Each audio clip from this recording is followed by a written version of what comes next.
Welcome back, true believers and all you merry Marvelites, to another very interesting episode of Marvel's Avengers 101. While it is generally disappointing to see the game get delayed, and it was pretty much expected that it was going to happen given that we were only shown continuous segments of A-Day and little to nothing else about it, there is a silver lining within all this news, knowing that hopefully the final product will potentially be better at the newer date compared to what the original date might have been. Now obviously, the Avengers project isn't the first major AAA game to actually be delayed this year, but it is added on to the further list of the numerous other games that have been delayed within these recent weeks. And while the official statement from the Marvel's Avengers Twitter page did claim that the reason why they did delay the game is to allow more polish time, there is actually a recent interview with an employee from Crystal Dynamics that points out specific indications as to what elements of the game will be needing to be fixed before its actual release date. Now, if you did miss this news, this does in fact come from a recent Wired article which does break down all of the games that have currently been delayed from their original release dates and why that might be the case. And as the article is titled, "Why So Many High-Profile Video Games Have Been Delayed," this month alone, Cyberpunk 2077, Marvel's Avengers, Dying Light 2, and Final Fantasy VII Remake have all been pushed back. For some, it's probably for the best. And to quote the article directly, it's not every month that foreign marquee video games get slapped with big delays. Offering explanations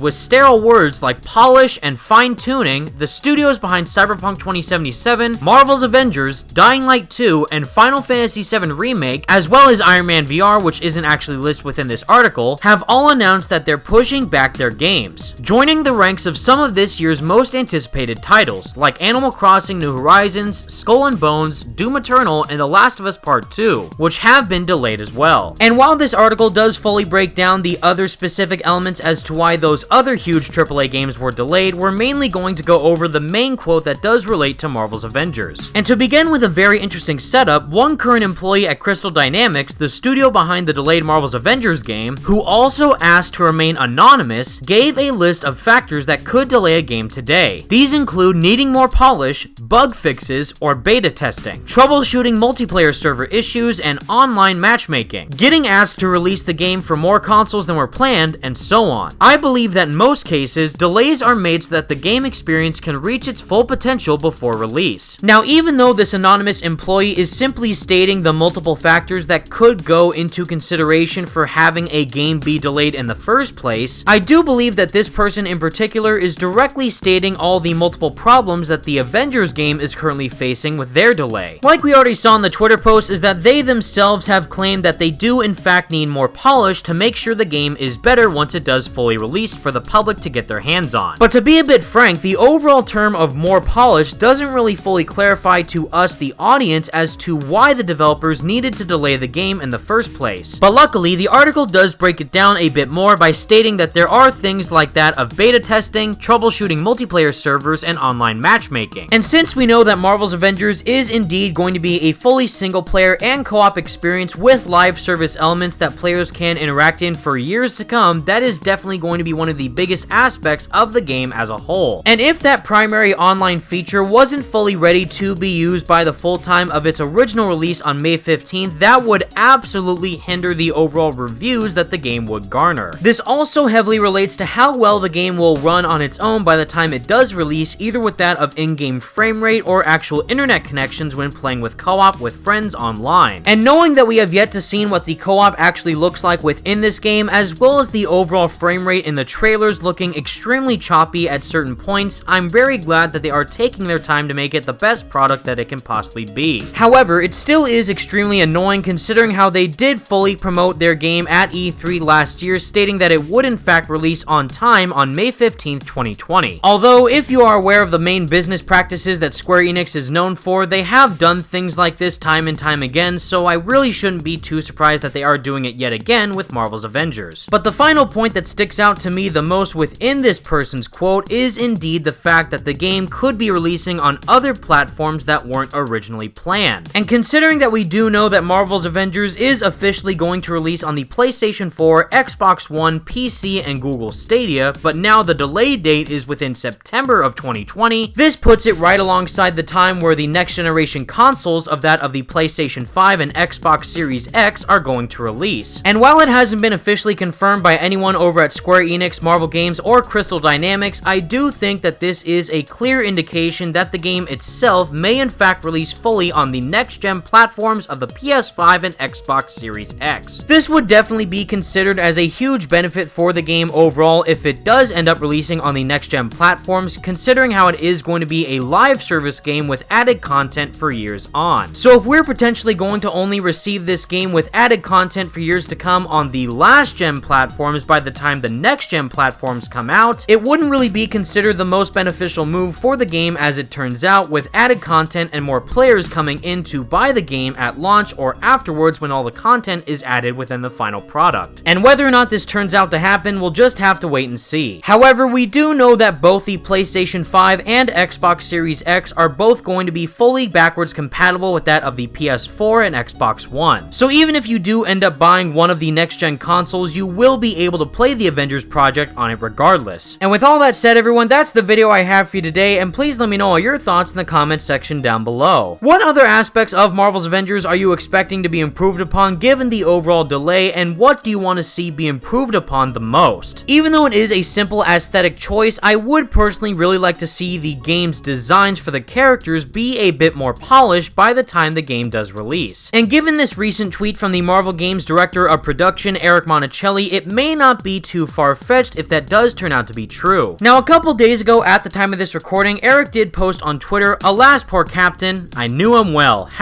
#reassemble," with a giant picture of Captain America's head. And call me crazy, but I do think that this overall Captain America design for Steve Rogers' face does look a bit different compared to the overall character model that we do currently have within the Avengers Project A-Day demo. So whether or not this is an indication that the primary character designs that we do currently see for the Avengers team may be a bit different by the time we see the game next, I don't know for sure, but I actually really hope that it is. While I do understand that these particular character models are trying to fully differentiate themselves from that of the MCU looks, I just wish that they were a bit more sleeker compared to what we have now. But whether or not that ends up happening is all up for the developers to decide for themselves. But until the next Avengers update, everyone, thank you all so much for watching, stay merry Marvelites, and peace out. We have one final glimpse into our world, including when you'll get to play this game.